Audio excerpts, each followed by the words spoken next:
Welcome back to Global Eye. Our panelists are lined up, so let's convene the summit.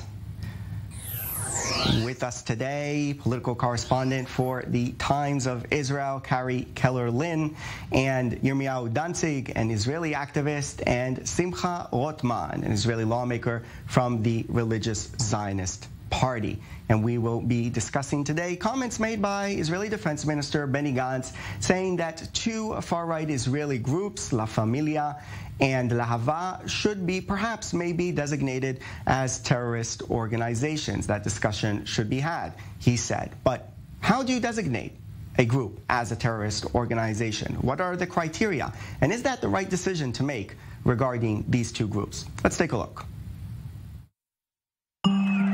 Defining religious extremism has long divided public opinion, with one man's idea of nationalism clashing with another man's idea of radicalism. The violence and incitement on display at the recent flag march through Jerusalem has been widely criticised, condemned by the heads of several political parties in the Knesset, but ignored entirely by others. Defense Minister Benny Gantz has said that the time has come to consider designating the far-right groups La Familia and Lahava as terrorist organizations, after they stood at the forefront of Sunday's nationalistic violence. Both groups have been tied to cases of violence against Arabs in Israel over many years, advocating brutality and racism. But will this potential label have any real impact on the existence of these extremist ideologies? Or are we just sealing over the cracks?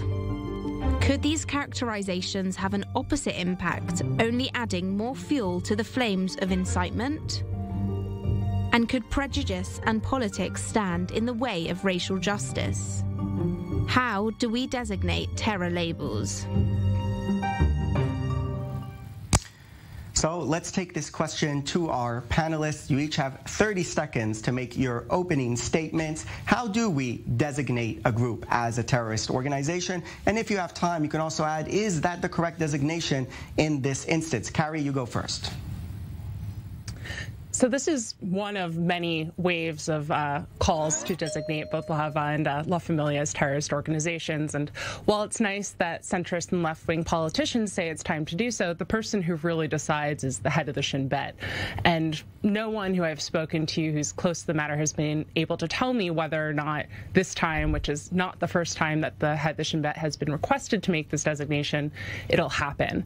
And while there are other ways to handle this, there really are other ways to handle this. We haven't really made credible progress with them in terms of using police and criminal court record. Thank you. Yirmiyahu, 30 seconds. So first and foremost, I believe that a terrorist organization is defined by the way in which it functions. And it's very clear to me that the reason why previous attempts to designate La Familia and Lahava as terrorist organizations haven't worked is because it's been very difficult to demonstrate that they function specifically as terrorist organizations. That being said, it's also undeniable that they espouse extremist ideology that has a tendency to incite violence. So this is really just putting a Band-Aid on an open wound, when what we really need to be doing, both strategically from the perspective of the Shin Bet, but also politically, is addressing the ideology that animates these organizations. Simcha Rothman.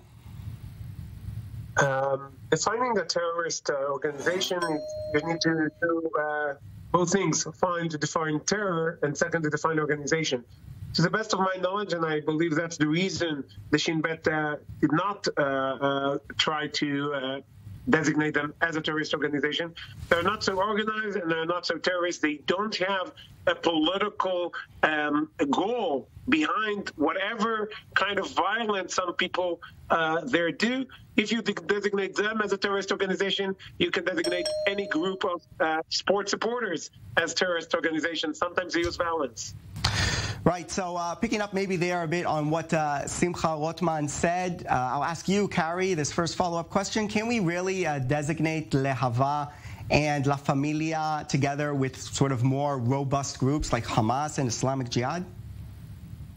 I don't think it's necessary to make that comparison. I think both can be inciting terror, however we choose to define it, and be designated as such. And I would say specifically in the question of whether or not these are just organizations, whether these are actually supporting terror. The law as it's written says that you need to be over a period of time supporting a nationalist ideological agenda. It's very clear that these organizations, especially Lahava, does. It has a very clear Jewish exclusionist, some would say Jewish supremacist ideology. It is very anti-Arab, and this question ultimately cuts the quick of how does Israel want to treat and balance interests between its Jewish and non-Jewish citizens. And I think that these organizations use incitement and violence to push a specific narrative within that question. Yirmiyahu, do you agree with that? Not entirely. I think the second we start blurring the lines between the incitement to violence, ideas or organizations that incite violence, with those that organize violence for political aims, we're going to enter a very slippery slope, because we see there are a lot of organizations that are on the periphery in terms of extremist ideologies, and we don't want to be in the business of silencing people just for their ideas. Rather, instead of taking this to the legal realm, we need to be starting to focus on identifying the ideology, because let's say we outlaw Lahava and La Familia. If we don't address the ideological roots of these organizations, specifically Kahanism, then we're just basically setting the stage for another organization to arise and to replace it. So outlawing it would actually just strengthen these organizations, because it would increase this idea that there is some conspiracy to not deal with them and to silence their free speech. And what we need to be doing is defeating them in the marketplace of ideas. Simcha, what do you make of some of the things that we saw during this flag march? Do you think that represents those organizations or the march in general? And do you think this is a justified response by the Israeli political establishment and others to that? I think that the fact that we are even to having this conversation, I think it's a disgrace. 70,000 people marched in Jerusalem, flags, dancing, happy, not using any kind of violence. During the time of the march, few hundred meters to the side, Jews were stoned almost to death. Few people went to hospitals because they are Jews in the Jewish capital of Jerusalem. The fact that we're having this conversation and trying to color this march or these groups as violent, when, to the best of my knowledge, we lost almost 19 people in the past 2 months due to incitement and terror from Arab organization. And I don't know about any casualties. It looks like Simcha was cut off there. I want to take this question now to Carrie. Hearing what Simcha said there, that there's no comparison between the sides here. I just want to give you an example. Even the northern branch of the Islamic movement was only outlawed as an organization. It wasn't designated as a terrorist organization. Would you say that La Familia and Lava are more extreme than the northern branch of the Islamic movement in Israel? Again, I'm not actually sure that they should be designated terrorist organizations. What I do think is that the government and the security forces and the police specifically need to enforce order. And while there are lots of concerns about freedom of expression, I know that Yonatan touched on them, they're currently being used, from what I understand, as an excuse to not prosecute incitement, to not prosecute violent acts. The Northern Islamic movement was associated with a handful of terrorist attacks before it was outlawed. It has connections to Hamas and the Islamic Brotherhood, and more than that, it was outlawed in 2015 before this law to designate terrorist organizations existed. It was only enacted in 2016, so I actually don't think it's a fair comparison to make that. But I do think that we do need to pay attention to this phenomenon and not treat it as a sideline event to an event that had 70,000 people. Unfortunately, it caught center stage for international and domestic attention. Simcha, let's go back to you because you were cut off there with a bad connection. So you were talking about how this comparison shouldn't be made. Do you feel like maybe if this comparison is made, it will impact how some of the Islamic terror groups are looked at by Israelis and by others internationally? I think that terror is a too important term to be used lightly. If you talk in the same way on organizations that have killed sometimes hundreds, thousands of people and they endangered a whole state, and you're using the same ideas and same methods and same legal tools to a bunch of people that made some unpleasant remarks or even not unpleasant behavior.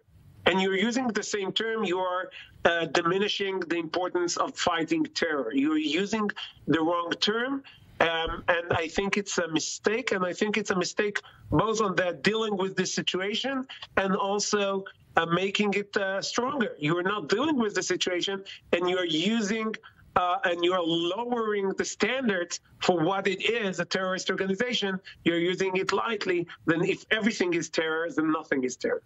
Yirmiyahu, basically, Simcha there saying maybe this might achieve the opposite effect. Do you agree with that?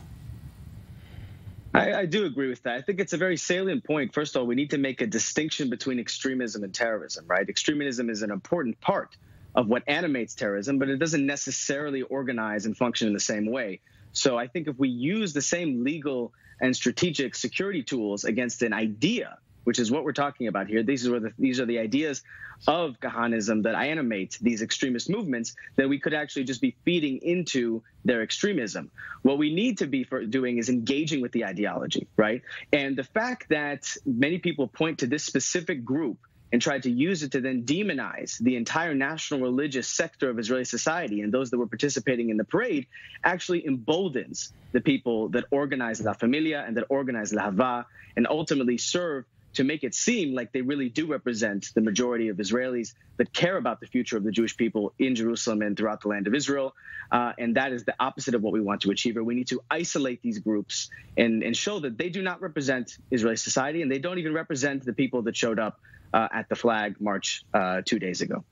Carrie, is there a middle ground here on how to address these groups, perhaps? Because we're seeing here from our other panelists that they don't think it should be designated. They should be designated as terrorist groups. Sorry to harp on this point, but again, there are other methods existing within Israeli law with which to deal with these specifically incitement charges that could be brought criminally. One thing that I think is a miss that we haven't touched on so far is the fact that Jerusalem Day is not the first day that these groups have shown their faces. In fact, they often show up at the most flashpoint events and sort of take an extremist position. And I want to call back to May 2021 during the brief war that Israel had with Gaza and the mixed city violence. We saw terrible violence across mixed cities, and La Hava and La Familia were very much documented as coming into mixed cities, coming into Lod, where you live, Simcha, coming into Ramleh, coming into Yafo, and inciting actual violence that caused real riots. And I think we're forgetting here that this is very tangible. This is not just engaging with ideology. There are actually on-the-ground effects. And I think there have been very clever ways to keep it from being outlawed, but we do need to engage with it seriously, and I think we need to engage with it criminally. We have to go out for a 2-minute break. Our panelists will still be with us when we get back, so don't go anywhere as we continue this fascinating discussion. 2 minutes, and we'll be back.